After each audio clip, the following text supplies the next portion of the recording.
तो गाइज हमने पिछले वीडियो में देख लिया था कि what is Java, introduction of Java, और देख लिया था कि क्यों यूज़ होता है जावा। अगर हमें एज अ बैकएंड उसे यूज़ करना है तो कौन से फ्रेमवर्क हमें लगेंगे, वो सब हमने देख लिया था। हमने जेवीएम क्या क्या है वो देख लिया था, और behind the scene of Java है, जब हम हेलो वर्ड लिखते तो क्या क्या कहाँ कहाँ जाता है, ये सब हमने डिटेल में जान लिया था। तो देखते हैं इस वीडियो में हम व्हाट इज़ दिस कोड, क्या है इस कोड का मतलब।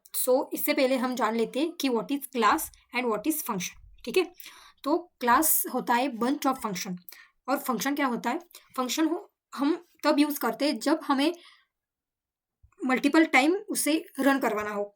लाइक जब हम प्लम्बर का एग्जांपल ले लेते हैं। प्लम्बर आएगा आपके घर में, अगर कोई लीकेज का प्रॉब्लम है तो आप प्लम्बर को बुलाएंगे और प्लम्बर उसको ठीक करवा के चला जाएगा। तो वैसा ही फंक्शन में आप कुछ कोड लिखते हैं और वो कोड हमें बाद में यूजफुल रहेगा, इसलिए हम फंक्शन यूज़ करते हैं। इसका जो डिटेल में मीनिंग है वो हम फ्यूचर में देख रहे होंगे।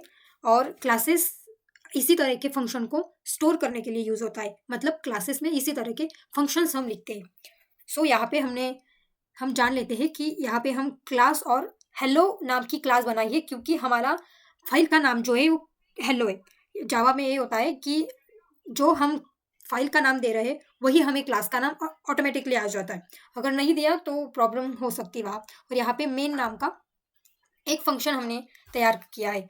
ये डिफ़ॉल्ट फंक्शन होता है, क्योंकि जावा एक ऑब्जेक्ट ओरिएंटेड प्रोग्रामिंग लैंग्वेज है, तो हमें कंपलसरी प्रिंट करवाने के लिए एक फंक्शन ही लगेगा। ठीक है, वो हम और डिटेल में आगे देखेंगे। और ये जो स्टैटिक कीवर्ड लिखा है ये बताने के लिए है कि हम इसको पर्टिकुलरली स्टैटिक फंक्शन में ही यूज़ करेंगे।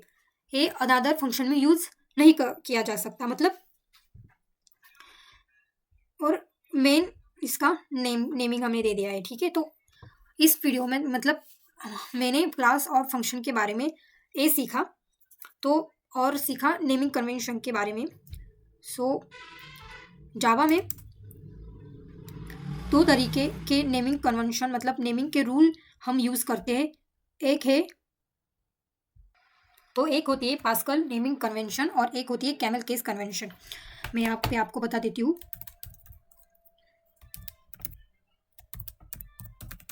तो ये हो गई आपकी पास्कल,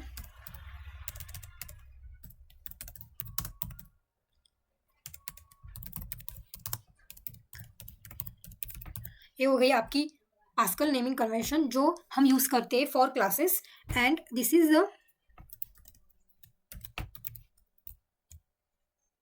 अवर कैमल केस कन्वेंशन। मैं यहाँ पे लिख देती हूँ।